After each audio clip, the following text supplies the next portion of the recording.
Hello, gentle reader. Welcome to this episode of Everything is Everything. I know you guys think that we're some dull people that keep trying to feed you one obscure episode after another, but actually, we listen to you. So, from public demand, we built a Unix episode, and then there has been a whole lot of demand for poker because one of us is a genius and knows a hell of a lot about poker. Tell us, Amit, how should we build an episode on poker? Ajay, I object to this. First of all, nobody thinks we are dull people. Everybody loves us. At least everybody in the comments seems to love us. Secondly, we are not just doing things on public demand. These are things that we have expressed a passion for in the past. So our gentle readers have said, hey, do Unix because Ajay loves it and do poker because Amit loves it. Thirdly, please remember the golden rule is that you under-promise and over-deliver. You are over-promising by saying I'm a genius. I'm not a genius at all, but I played poker for many years in a very serious way, and I've love the game and also have conflicting thoughts about the game for a bunch of different reasons. But what I've always felt is that the way it's depicted in popular culture and films and all, they completely get it wrong. Poker is really different. Poker has, it's of deep intellectual interest. It tests our mind. It's got game theory and mathematics. At the same time, it's a great test of character. And at a third level, the reason it also fascinates me so much is that it taught me many different life lessons. Now, these life lessons are something you and I will discuss together at the end of the presentation. But right now, just as you prepared a presentation for Unix, on popular demand, I've done a presentation for poker where we'll talk about, I'll start with basic rules because generally when poker players talk to each other, there's so much jargon, everyone is lost. So I'll start with basic rules, explain the basic terminology, and then go on to give as deep an understanding of the game as I possibly can in this little presentation. So I hope, dear readers, that you enjoy it, and I hope you enjoy it, Ajay. Hello, gentle readers. Welcome to the poker episode of Everything is Everything. I played poker seriously between 2010 and 2015 and even wrote a regular column on it for the Economic Times. Poker is a game of skill, but the purpose of this video is not for me to show you how to be a good poker player. And that's beyond me. It would take a lot of experience and intentional learning on your part. Instead, I want to talk about the basics of how to play poker and then talk about the foundational thought processes that go into the game. This is important because there are life lessons in here. Learning how to play poker can help you think differently about the world and can help you make better decisions in your life. Now, that's a grand claim, but this presentation is not grand. There will be no fancy animation, no funky graphics. I'm just going to give it stripped down, and I hope the content speaks for itself. So let's go. First up, here's the table of contents. Chapter 1 is just basic rules, so you follow what I speak about in the rest of the video. This is the mechanics of the most popular version of the game, No Limit Hold'em. After this, we'll go over some basic fundas in terms of terminology. In Chapter 3, we'll talk about probabilistic thinking. We'll talk about how it applies to poker and to life also. In Chapter 4, we go beyond probabilistic thinking and look at the role of game theory in poker. Most non-players, I promise you will find this chapter eye-opening. It will bust many of the myths you might have about the game. Chapter 4 will teach us that math is everything. Chapter 5 about the mental game of poker will be about how math isn't everything and about how mastering the numbers alone cannot help us if we can't master our minds. And in Chapter 6, I'll end with an important note of caution. So let's start. So in my first chapter, I'm going to take you through the basic rules of No Limit Hold'em, the most popular form of the game. I'm going to keep it quick, as many of you may know it already, and you can easily find more detailed descriptions online. Let's imagine there are 9 players at a table. Everyone is playing with a certain amount of money, represented by gambling chips. One of the players has a dealer button in front of him, which shifts to the left with every hand. This is an important detail I'll come back to later. There are 2 compulsory bets in each hand. The person to the left of the button posts what is known as a small blind. The next person posts a double of that, which is known as a big blind. So in a 100-200 game, the small blind would put in 100 rupees and the big blind would put in 200 rupees. The cards are distributed from the seat after the button from the small blind, 1 card at a time, till each player has 2 hidden cards in front of them. These are known in the terminology as hole cards, and no one else but the player knows what they are. Now, how the game proceeds is that over 4 rounds of betting, 5 community cards are revealed face up. First, you have 3 cards, they're known as a flop. Then you have 1 card, which is known as a turn. Then you have a fifth card, which is known as a river. Each player has to combine their two whole cards, which only they can see, with the 5 community cards to create the best 5-card hand possible. Now, here on the screen, you see a hand ranking. I won't go through the details of them, but obviously the higher ranked hands are ranked higher because they occur less frequently. Now let's talk about the betting. Remember that there are two compulsory bets, the small blind and the big blind. After the whole cards are dealt and the players have what they have, the action falls to the player to the left of the big blind, who is called under the gun or UTG. He can either fold his hand or call the bet or raise the bet. If he raises it, that raise is what others have to match. Let's say the blinds are 100 and 200, the player under the gun makes it 1000. The others after him now have to match 1000. They can also fold or raise. If they raise, the original raiser has to match that, and so on. If there's more than one player in the hand, the flop opens. There's another round of betting, then the turn, another round of betting, then the river, and a final round of betting.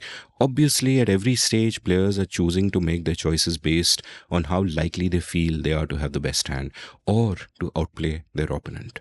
So these are the rules. Let's go on to chapter 2 now. The first of the basic fundas you should be aware of is position. I mentioned the dealer button shifts with every hand. Why is this important? Well, it matters because it determines the order in which the players act. The player with the button is the last to act in every hand. This is important because of the informational advantage he has. The later your position in a hand, the more information you have about what the others are doing. This is a big deal, and you can actually play weaker and weaker hands as you get later and later in position. It's a key part of the dynamic of the game. The next basic funda you should be aware of is stack size. How many chips is each person sitting with? So if the blinds are 100 to 100 and you have a stack of 20,000, that's equal to 100 big blinds, which is standard in cash games. This matters and I'll explain why later in this presentation. The third funda I want to talk about is cash games versus tournaments. Stack sizes play a key role in this. In a cash game, the blinds remain the same for as long as you play. You can top up your stack anytime you want in between hands, just not during a hand. So in a 100 to 100 game, you can sit with 20,000 and add chips whenever you want. You can sit with 40,000 or more, etc., etc.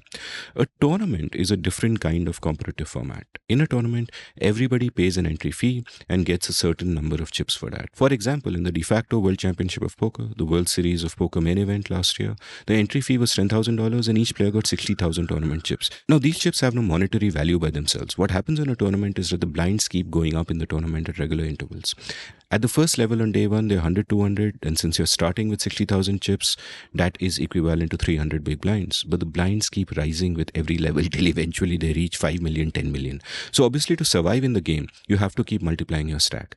Eventually, there is only one player left at the end, and that's the tournament winner. In this particular tournament, the prize pool came to, I think, around 95 million, and the first prize was about 12 million. That's how tournaments work. You take a lot of shots, and when you get the payout once in a while, it's a huge payout and it covers all your entry fees. So stack sizes matter differently in these two ways of organizing poker, and this is important to remember. Let's get to chapter 3 now.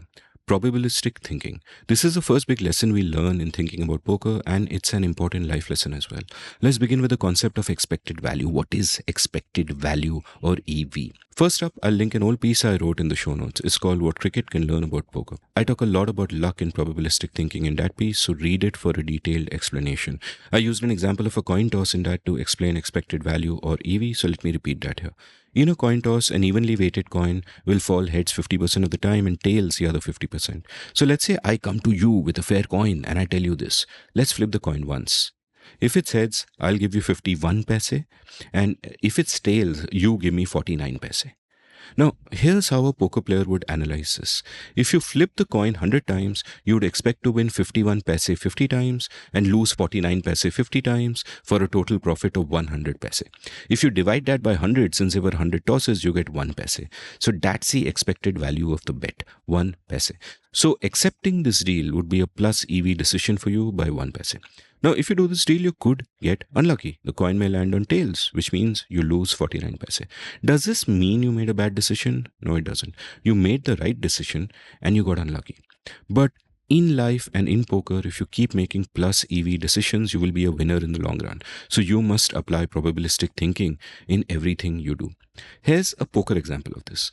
Let's say your whole cards are ace-10 of hearts. You enter the hand and the flop has 2 hearts in it.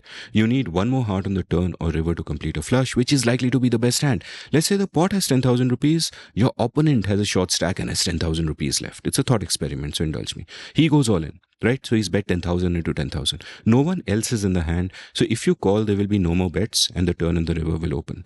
What's more, your opponent now fumblingly shows you pocket aces. Now, this means that he has you beat now, right? He's beating your ace 10. But should you call anyway?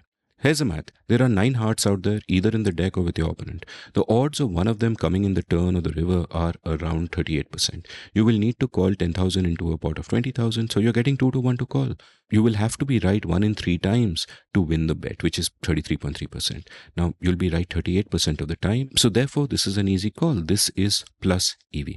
Now, what if your opponent had bet 20,000 into a pot of 10,000? Now you would have to call 20,000 into a pot of 30,000, getting 3 to 2 odds of 40%.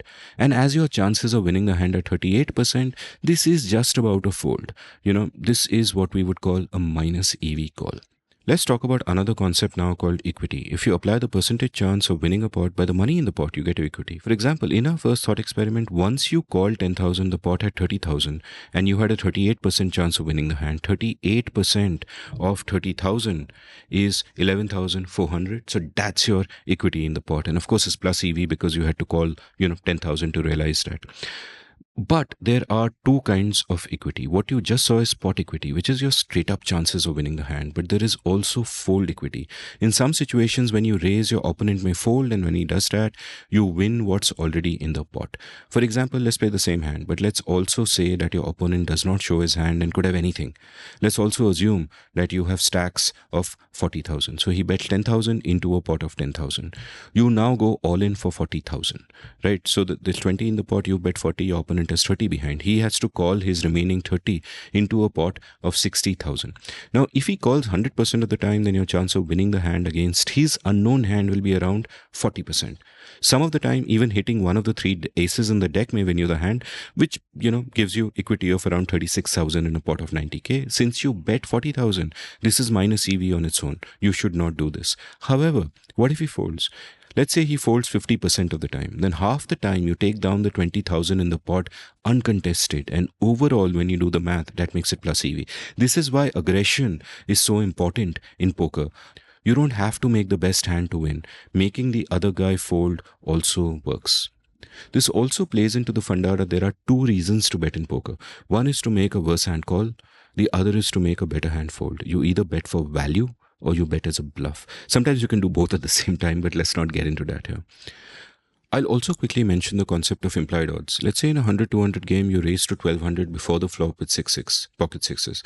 The tightest player on the table now re-raises you to 3600. Both of you have stacks of 1 lakh.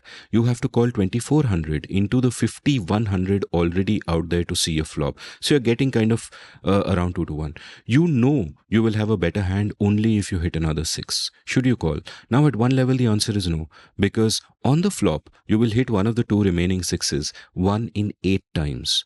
But on the other hand, if you believe that if you hit that 6, you can get the other player to give you another 30,000 over the next 2 rounds of betting, then that additional 30,000 makes a call totally worth it. This is called implied odds. You're not calculating the odds just based on the size of the pot now, but on what it could be if you hit your hand and you milk your opponent. Another important thing to note is that you obviously never know what hand an opponent has, but you may have some sense of what range of hands he would play in a particular situation. So you have to calculate your expected value against that range. This takes a lot of study and practice. There are a bunch of tools out there that will help you figure out your equity with your hand against a particular range of hands. And at some point, you will need to think not just about your hand versus their range, but even your range against their range. This is advanced thinking, and I won't try to explain or illustrate this here. I just wanted to give you a sense of the kind of probabilistic thinking that poker players need to apply here. Now, there's one more point I'll make that comes from a question that my Everything is Everything co-host Ajay Shah once asked me. Why do bad players bet on poker but not on chess? Well, the reason for that is that in chess, you get immediate feedback with every game about how good you are, and every player knows their level. The ELO rankings on all major chess sites and in competitive chess itself, they're pretty accurate. So a bad player won't be stupid enough to bet money against a better player. Now, poker is a game of skill, but the role of luck is much higher in it than in other games of skill. To use poker terminology, the variance is high. The skill manifests only in the long run. Every bad player will have lucky hands, lucky sessions, even lucky months. And so many end up believing that they are good players when they are not. Poker can indeed be like a delusion machine. I've written many pieces about them. I'll link them from the show notes, so do check them out. Good players train themselves to think in terms of expected value and keep making good decisions without worrying about short term outcomes. This is what we need to do in life itself. Every decision in life involves probabilities. Thinking in terms of probabilities will help us make better decisions. It will also make us equanimous about outcomes. In fact, the peaceful detachment can be so strong that one could argue that understanding poker is root to Buddhism. Chapter 4 is about game theory. You might think from watching popular cinema that poker is all about spotting tells and bluffs and so on. As you would have seen from the last chapter, all that doesn't really matter. It's all math. And as you will find out from this chapter, if you apply game theory to poker, you don't even need to think about what cards your opponent may have. It literally doesn't matter. Let me explain. Let's say you and I are in a hand on the river. I bet 100 into a pot of 200. You have to call 100 into a pot that now has 300 in it, which means you are getting odds of 3 to 1 to call. If you're right 25% of the time, it is a break-even call. Now let's turn to me. If I construct my ranges well in this spot, I can't lose. If I have exactly 25% bluffs and 75% value hands in my range at this time, then I don't care what you have and I don't care what you do. Over a period of time, if you call too much, I make money. If you fold too much, I make money. The worst that happens to me is that you play perfectly, in which case I break even. To take another example, if I make a pot size bet on the river, that is if I bet 100 into 100, my opponent will be getting 2 to 1 to call. If 1/3 of my hands here are bluffs and 2/3 are value hands, I can't lose in the long run. So an ideal player who plays game theory optimal poker, or what is known as GTO, will build their ranges from the time the cards are dealt in such a way that they don't need to think about the other person's hands. On every street, they will play in such a way that no matter what happens, they win in the long run unless their opponents also play perfectly. This is what poker players mean when they talk about balance ranges. A balance range is not one in which you mix good hands and bad hands. It is one in which you get the proportions right, the ranges you build, the bet sizing you choose, and so on. Again, I've written pieces on this in detail that I will link from the show notes, so check those out. This sort of game theory applies to all games, by the way. In rock, paper, scissors, for example, the optimal strategy is to be totally random. Game theory also applies to, say, penalties in football. Every good goalkeeper will know the stats of whoever is taking the penalty, but every good goal taker will randomize. So finally, the goalie has to randomize as well. If anyone deviates from that, they're going to lose in the long run. So now, here's the thing. It's almost impossible for a human to play game theory optimal poker. Constructing balanced ranges through a hand is damn hard, but you can try to come close to game theory optimal play. The closer you get to it, the more you will make. I want to introduce another term to you now, which is super important. I already explained what GTO means, game theory optimal. The kind of poker all of us play in the real world, though, is called exploitative poker. You win in poker by identifying the mistakes of your opponents and exploiting them. So when I would sit down at a game, I would try to find tendencies in my opponents that I could then take advantage of. If someone folded too much, I would bluff more against them. If someone called too much, I would reduce my bluffs and bet more for value, and so on. Every deviation they make from game theory optimal play can be exploited by me. But equally, when I am exploitative, I am also exploitable because I am also deviating from GTO. My opponent could notice I am bluffing more and start calling more. If player A folds too much and I start bluffing him more, player C could exploit me by raising over my bets, knowing I now have more bluffs in my range, and therefore they have more fold equity. You get it? So a lot of the fun in live poker comes from these mental games of figuring each other out. And everything here is based on math, on frequencies, probabilities, expected value, equity. In theory, poker is all about the numbers. In practice, though, it's a mental game. Mastering the math is not enough. You also have to master the mind. Human beings play poker, and human beings are frail and flawed. Here's another term I want you to think about: tilt. Tilt basically comes from anger. Something happens at a poker table and you lose your composure. You start making bad decisions, you start losing money. Many things could cause this anger. Poker takes a big load on the emotions. In any other field, if you have a bad day on March 15th, it's not a big deal. In poker, you could lose everything you earned in Jan and Feb. And this is especially so because most players that I know don't do bankroll management. This can feel devastating, especially to men whose male ego is tied in with the notion of money as status and with winning in competitive environments. Add to this loss aversion, the fact that the pain of a loss feels stronger than the joy of an equivalent win. So poker players are always in danger of losing their emotional balance, of tilting. There are many kinds of tilting. One that I was personally prone to is called entitlement tilt. I'd go into a game with all my math and game theory and knowledge of ranges and so on, and then some idiot who knows none of this and is playing it like Teen Patti on Diwali would give me five bad beats in a hand that I played correctly, and suddenly I'd be fuming and I'd actually start playing badly and losing money.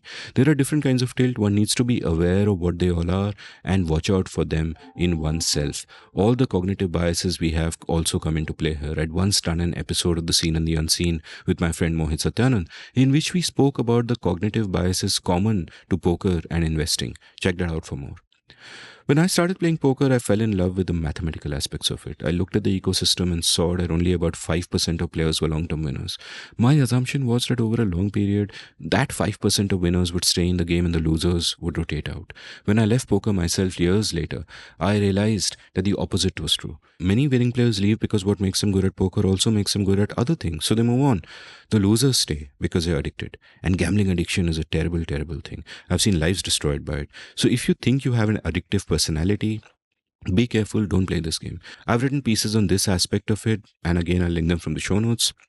I'll also link to my final poker column for the Economic Times called Why I Loved and Left Poker.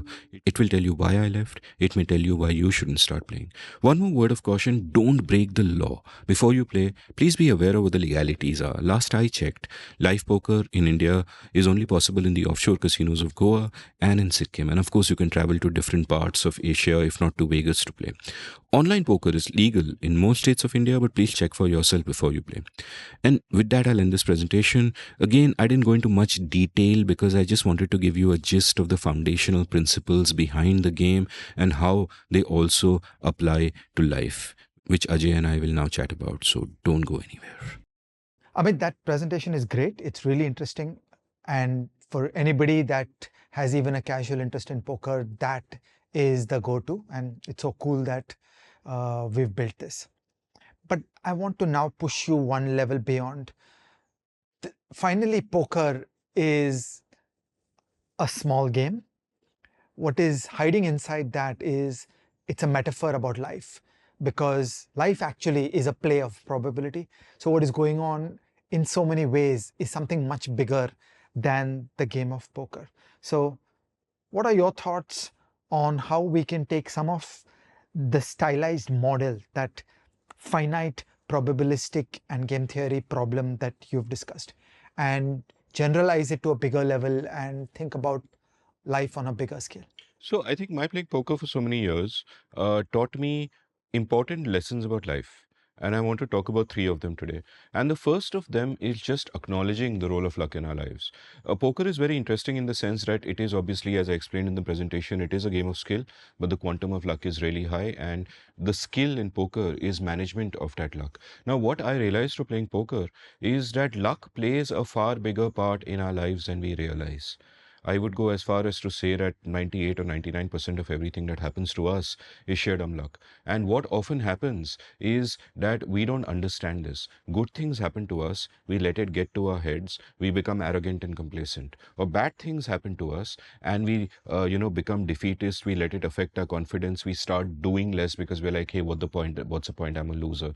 Or we have the imposter syndrome and so on and so forth. And the big lesson from poker is that a lot of this stuff you can't control. Acknowledge the role of luck in your life and then figure out what are the things that you can control and focus only on them and nothing else. Like poker players are often taught, because the role of luck is so high in a particular hand, but over the long run it evens out, and I'll come back to that. We are often taught that don't be results oriented, by which we mean short term results. It's as Lord Krishna and Spike Lee would be in agreement over this. Do the right thing, don't worry about the fruits of your action. In other words, be process oriented. Your dharma is to keep doing your best, to keep doing the right thing, and not think about results. And in the context of life, this would be not think about whether you're getting validation for your efforts or not, whether you're getting what you feel are the just rewards or no. Your dharma is to work hard, your dharma is to do. That's all that you can control, and at the same time to be equanimous about whatever happens to you, almost in a Buddhist kind of way. This is a very sort of a lesson about equanimity here as well, because in one of my columns called Unlikely is Inevitable, I spoke about the law of truly large numbers, and that and the law of truly large numbers basically states that if there are enough iterations, the most unlikely things will happen, right? And the thing is that so much of life is dumb luck that terrible things may well happen to us, and it is what it is. We can't think that, oh, I am fated to be this way, or the universe is conspiring against me, or blah, blah, blah. We just have to deal with the hand of cards that we are dealt and do the best we can. So even before I talk about action, my next 2 points are about how to think about the world and the action that we can put in. I would say that we must first acknowledge that luck plays a big part in our lives. This is not a reason to assume that the world is deterministic or to just give in to that, but to say that, okay, I will play the cards I am dealt the best that I can. That is my dharma. I will put in the work, and whatever else happens, happens. And I think this is, in a sense, it is a road to happiness, because a lot of our unhappiness comes from not being happy with the consequences of our actions. Hey, we don't control the consequences, you know.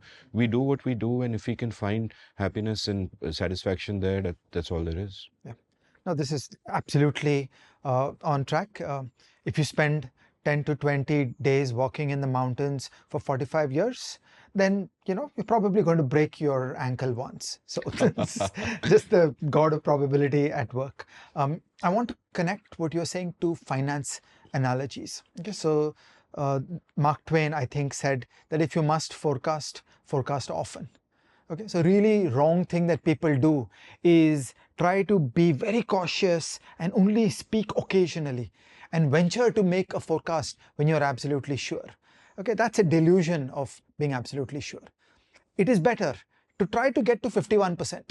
Okay, if you're going to be correct 51% of the time and you lay a large number of bets, then that's going to work for you. That's something predictable. That's something you can control. So it's better to have many, many small positions, each of which have a 51% chance of winning, rather than one giant position where you have full conviction.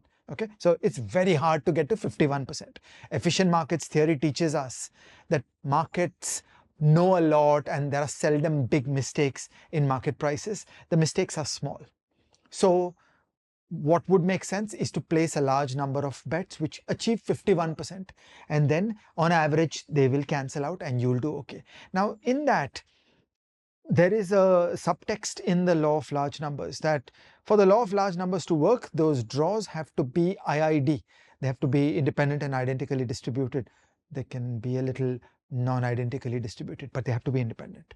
Okay, now that's a very big issue in finance, because what if my mind is colored and my bets end up being correlated? So I think I have 100 bets, but actually all of them are drawn from a correlated idea. Then I have an illusion of diversification, but actually I don't. This is less of a problem in poker because, independence of draws is physically a given because that's how shuffling cards works. But in finance, that's not true. So it is a real challenge to be cold and obtain a set of bets from different ideas, that your ideas need to be many. You can't just be saying I have one or two big ideas, then I'm a play on that. You need many, many ideas and each of them has to be 51, and then you pull them together and you get an average. So what you can control is the number of ideas and the extent to which they're correlated. The rest is up to lady luck, and then you just should be zen about it. What you have just done, Ajay Shah, is you preempted my second and third points that I was going to make, both of them. So I'll go over those points, and then we can kind of add to that, and I'll go over both of them briefly, and then we can talk about each of them. And you know, my first point, my first life lesson was acknowledge luck.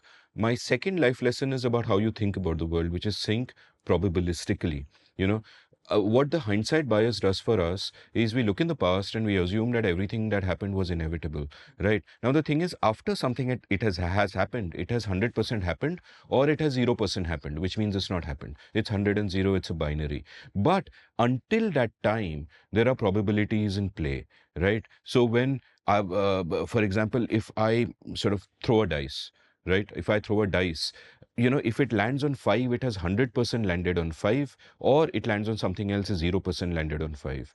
But the probability when it is up in the air is, it's even for all the numbers on that dice. And we need to think about the world probabilistically. And again, this sort of acknowledges the role of luck, that you think probabilistically. And in a sense, we do that.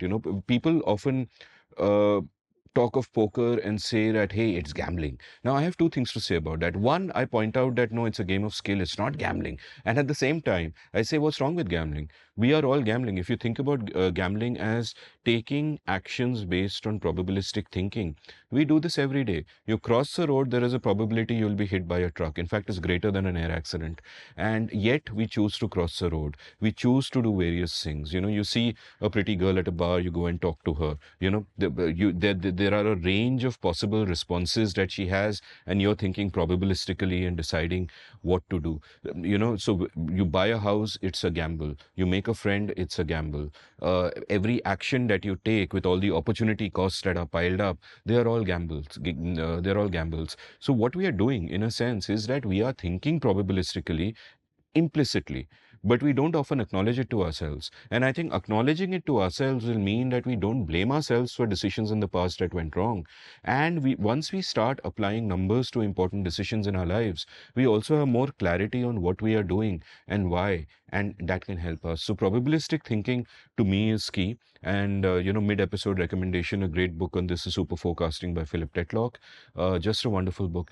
And the third point is again a point of action, which is put in volume. Like what I often say about poker is that while it's a game of skill, the quantum of luck is much higher than in other games of skill. So if I play like 100 points of tennis with Nadal, of course he'll win them all. If I play 100 games of chess with Magnus Carlsen, even though I'm a good recreational player, he'll win them all.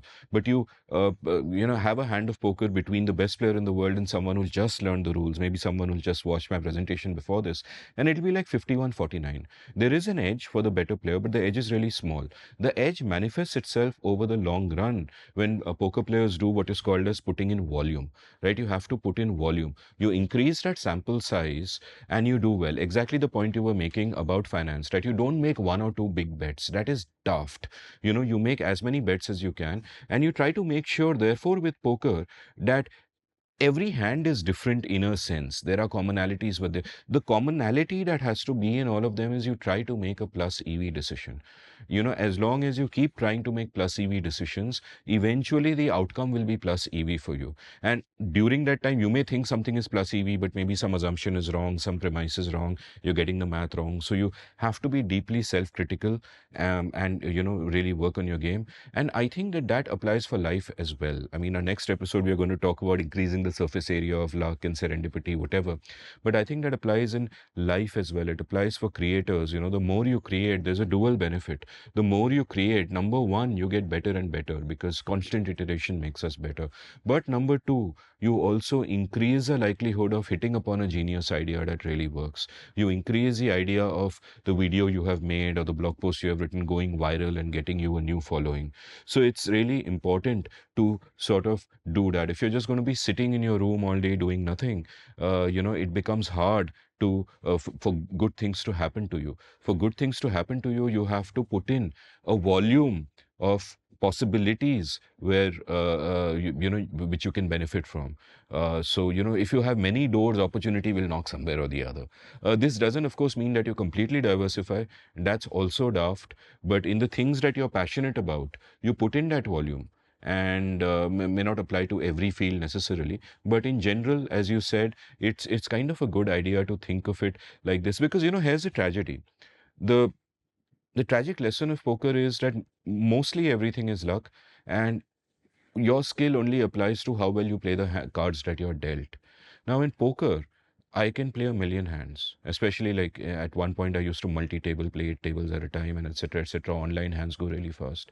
You can get a big sample size. In life, you can't. And it's a great tragedy. You're dealt the cards you're dealt, everybody is dealt. You and I have got relatively incredibly, good starting hands. And our dharma is to make the most of them and help others also. But you often you can't put in volume in certain areas, but in certain areas you can. And it's just an important sort of frame to keep in mind. Yep. So you're absolutely right that in some dimensions of life, high N is not a choice. But there is still a case for being a little zen about it. That don't beat yourself up and don't go raging against life and the world. It just is. And so, be calm and accept those lotteries and make the best of what we can. And at this point, suddenly I wondered, I'm thinking aloud, you said, don't beat yourself up. How does somebody beat themselves up? Um, Never mind, next time.